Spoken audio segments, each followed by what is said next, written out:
Hello and welcome back to Bayside Stories. Today's story is by a man who survived the Oblivion Crisis and lived to tell the tale. However, he says that the bigger threat is not the Oblivion Crisis, but the Thalmor. The book is split into 4 volumes, and there is a Imperial historian who has a little note, a few paragraphs at the start of each story. Because it is the same for each story, I will only read it in the first book, and I will skip over it in the next 3. The first book can be found in the Bard's College in Solitude, as well as the Blue Palace in Solitude. It can be found in both the Falkreath and Riften jails, and in Honeybrew Meadery and the Winking Skeever. Volume 2 can also be found in the Bard's College in the Blue Palace, as well as the House Greymane in Whiterun, House of the Clan Battleborn, also in Whiterun, and the Thalmor Headquarters in Solitude. Volume 3 also found in the Bard's College and the Blue Palace in Solitude, as well as Castle Volkir, Dragon's Reach, and again the Falkreath Jail. And Volume 4 also found in the Arcanium, the Blue Palace and Bard's College, as well as the Winking Skeever. And it is important to note that all 4 volumes can be found together in the Temple of Dibella. I hope you enjoy this read. It was quite a interesting one to compare the parallels of the way this man sees the world to some certain people in our world. I'll let you figure out who I am speaking about when it comes to these kind of conspiracy-esque books. Have a good listen. Rising Threat, Volume 1, by Lethaniel of Sunhold. The following is an account of Lethaniel of Sunhold, an Altmer refugee from the Somerset Isles, who came to Cyrodiil in the early years of the Fourth Era. According to Lethaniel, he did not flee the aftermath of the Oblivion Crisis in Somerset. Rather, he fled, quote, "the darkening shadow of the Thalmor upon my beloved homeland," end quote. Lethaniel had a very intense presence, to put it politely, and some of his accusations of Thalmor involvement border on madness. This may be why his fervent warnings and outspoken criticism of the Thalmor and the Altmer Dominion went unheeded, but history has at least partially vindicated Lethaniel's claims. Praxis Erutuem, Imperial Historian. I was barely more than a child when the great anguish fell upon us. The very air was torn asunder, leaving gaping, infected wounds that spewed Daedra from the bowels of oblivion. Many flocked to the shores, seeking escape from Dagon's murderous host, but the seas betrayed our people, rising up to smash our ships and our ports, leaving us to fates so vile and wicked that death would seem a mercy. The Crystal Tower stood as our last bastion of hope, in both the literal and figurative sense. Refuges filled the Crystal Tower until it could hold no more. I could taste the fear hanging in the air, feel the pall of despair suffocating us. We could see the Daedra moving through the trees in the distance, but they did not come. Days passed, and still the Daedra would not approach within arrow shot of the battlements. Hope began to grow. "They fear us," someone would say. Even a Daedra know not to trifle with the magics of the crystal-like law. It was as if the foul denizens of Oblivion had been waiting for this very spirit to stoke our hearts before they acted. As we slept, innumerable legions of Daedra amassed around us, and they were not alone. Hundreds of Altmer prisoners were gathered with them. As dawn broke, we were awoken by their screams. As Daedra began to flail them and flay them, we watched in abject horror as our kinfolk were defiled completely, carved up and eaten alive, impaled on their deprived war machines, and worried apart as meals for their profane beasts. This bloodletting was only a prelude to whet their appetites. Once the Daedra finished with our kinfolk, they turned their eyes to the Crystal Tower. Our great noble bastion provided as much of an impediment as a mighty oak to a landslide, standing tall for but a few minutes, appearing almost able to ride the tide of destruction around it, but ultimately being swept away. Our exalted wizards decimated the fiends, roasting them by the dozens.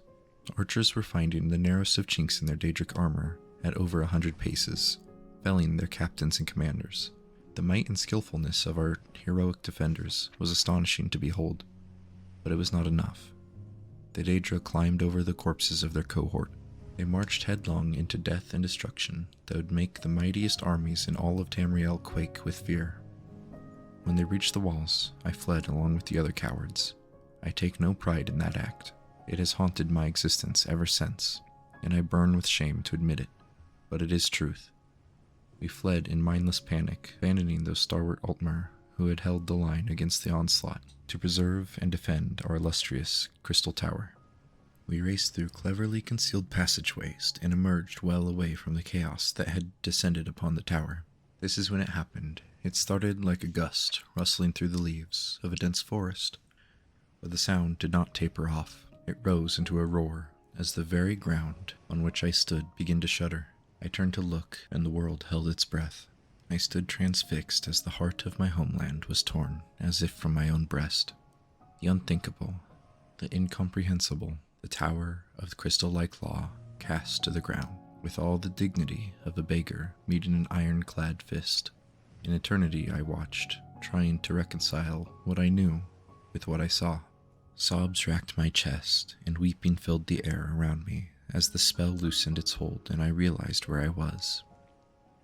There were scores of other refugees, mesmerized by the horror that had likewise enthralled me. "Go," I croaked out, as my heart, the heart of my land, shattered. No one moved, not even me. I mustered what will I could, and bellowed all the fear and hatred and agony at what had just happened, turning the word into a mindless shriek. "Go!" I ran then, feeling more than seeing that the others had followed. Volume 2. What happened after the Tower of the Crystal-like Law fell was a daze. It was as if my mind simply stopped. Instincts took over, as my every thought sank into a black abyss of despair. Time lost meaning, and to this day, I know not how long I was in that state. Eventually, a conscious thought managed to break my fugue. The Daedric horde had vanished, gone as sudden as they had came. Before my numbed mind could comprehend the tumult that consumed my beloved Somerset Isles, before I could formulate the question, how, they were there, dripping honeyed poison in our ears. The Thalmor, they were the ones that saved us, they claimed, working deep and subtle magics. It was their efforts, their sacrifice, that delivered the Altmer from extinction. Oh, what fools we were. We wanted so desperately someone to thank for ending our tribulations, we lavished it upon the first to step up and claim the glory. With that simple act of gratitude, we allowed a vile rot to seep into our homeland, to putrefy our once noble and distinguished civilization. It was months before I began to suspect the error we had made. Small twigs of unease would vex me, but each one alone was easy enough to disregard and push aside. The exile of the great seer mage, Renandor the Bold, was the final doubt that I could not ignore. You see, Renandor was one of the very few who survived the collapse of the Crystal Tower. I saw some of his bravery and heroics with my own eyes. It was his leadership and sorcery that made the Daedric pay such a high price for their destruction of the Crystal Tower. The Thalmor besmirched his name when he had the audacity to publicly doubt and question their role in ending the Oblivion Crisis on Somerset Isle. Renandor made the mistake of ignoring the consensus gentium, trusting instead in logic and facts.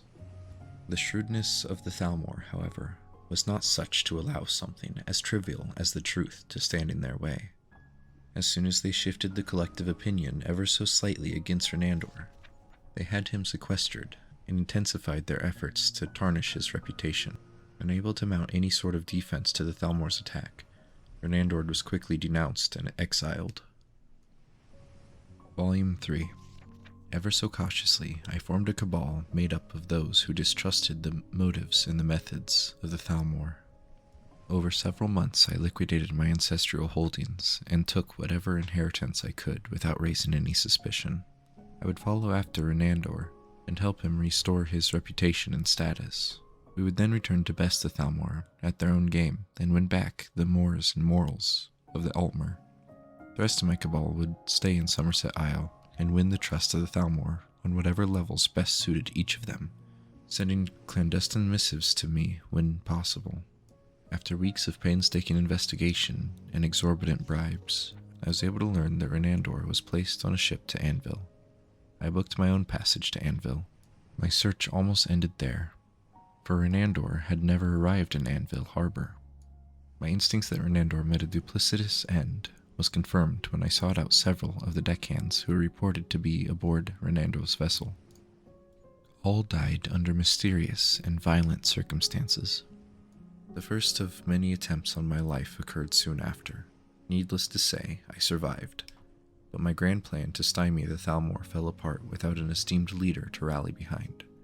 I went into hiding, waiting anxiously for word of the Thalmor's activities back on Somerset Isle. Over the following years, I tried to bend the ear of the Empire through various avenues to warn them of the Thalmor's doings. The Empire, however, was having enough trouble with dealing with the aftermath of the Oblivion crisis within its own borders without seeking any trouble in faraway Somerset. With the assassination of Emperor Uriel Septim VII and his heirs, and the self-sacrifice of Martin Septim, the true savior of Somerset Isles and the rest of Tamriel, the Emperor's leadership was left defunct. High Chancellor Okado convened the full Elder Council into an unsuccessful bid to select a new emperor. Without an emperor, the empire beyond the reach of Cyrodiil began to splinter. Okado reluctantly agreed to become the potentate under the terms of the Elder Council Charter until imperial rule could be re-established. But a reluctant leader is rarely a strong leader.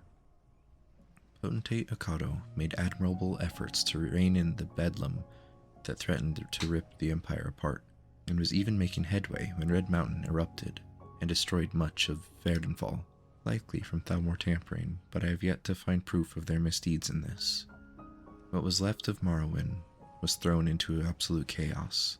The effects of the eruption were felt even in Blackmarsh, destroying the roads and cutting off the Imperial garrison there. None were prepared for what happened next. Volume 4. While Morrowind and the Imperial forces in Blackmarsh were still reeling from the consecutive catastrophes of the Oblivion crisis and the destruction of Vardenfall, the Thalmor incited the Argonians to mount a massive uprising. Blackmarsh and southern Morrowind were completely lost to the Argonians, but luckily the Thalmor too lost what influence they had over the Reptilians. All the while the Thalmor consolidated their hold over my beloved homeland. It took almost a decade before my own machination put me into contact with Okado. He seemed more interested than most in what I had to say, maybe because he was himself in Altmer, and recognized the threat that they represented. It wasn't long before the Thalmor had Okado assassinated. Potentate Okado's murder began the Stormcrown Interregnum. The Elder Council fractured, leading into years of ruthless infighting, plotting, and backstabbing. Many tried to claim the Ruby Throne. Most were pretenders to the crown. A few had legitimate claims. Others still were little more than brute dullards who thought mere strength of arms was all the entitlement they needed. Violent, unnatural storms lashed the Imperial City several times during the Anarchy, always with the eye of the storm looking directly down upon the white gold tower, as if it were the judgment of the Nine Divines. With the Empire submerged in this mayhem, the Thalmor were quick to act. They overthrew the rightful kings and queens of the Altmer. I remember the revulsion and the horror that took hold when word reached me that this dementia had gripped my homeland. Once so proud and majestic, many of our great race actually embraced this insanity. Then the first of many programs descended on Somerset Isles. They slaughtered any who were not of the blood of the Altmer, a fine excuse to purge the dissidents as well. The Thalmor have never been ones to waste such an opportunity. After 7 long, bloody years, the Stormcrown Interregnum was ended when a Colavane warlord by the name of Titus Mede seized the crown. Whether he had rightful claim or not is moot. Without Titus Mede, there would not be an empire today. He proved a shrewd and capable leader, such that Skyrim endorsed him as emperor. With the empire stabilizing under the auspicious efforts Emperor Titus Mede, I resumed my efforts to warn them of the Thalmor threat. Again, the Thalmor remained a step ahead. Before my effort could come to fruition, the Thalmor struck another coup, this time in Valenwood. The Empire was not prepared for the Thalmor subterfuge and stratagem. There are those that claim the combined Altmer and Bosmer forces greatly outmatched the Empire, but this is farce. This short, savage campaign was won by the Thalmor even before the first blood was drawn. They waited and watched their enemy. They chose where and when they would attack. The Thalmor were able to bring the full fury of this small contingent of Altmer and Bosmer to any of several Imperial strongholds. Contrary to the posturing of the Empire's generals, the Thalmor did not command greater numbers. They had better spies and greater mobility, and knew how best to use them. This is the menace that the Thalmor represent. They are cruel and merciless, and they are no fools. They are devious and subtle, and so very patient. In one fell stroke, the Thalmor took a strategic foothold on the mainland of Tamriel and prevented any significant attempt the Empire could have made to invade Somerset Isle and depose the tyranny of the Thalmor. At the same time, they took a better vantage to continue to watch the Empire and wait. In doing so, they also revived the Aldmeri Dominion with their alliance to the Bosmer and Valenwood. Over the decades, the Thalmor have grown quiet, but this is not the end. It has only just begun. They merely consolidate their power and tighten their grip on the hearts and minds of the Altmer. The Empire may wish to forget the wounds its pride had suffered at the hands of the Thalmor, but they are still out there, plotting, watching, waiting. While the Empire is content to secure its inconsequential corners of its vast holding, the threat of the Thalmor continues to rise. Not since Potentate Akado has anyone in the Empire listened to me. I beseech any and all citizens of this renowned empire to heed my words. The Thalmor must be stopped before it is too late. Soon after Nathaniel of Sunhold commissioned to have these volumes printed and distributed far and wide in the empire with his own coin, he himself met a violent end.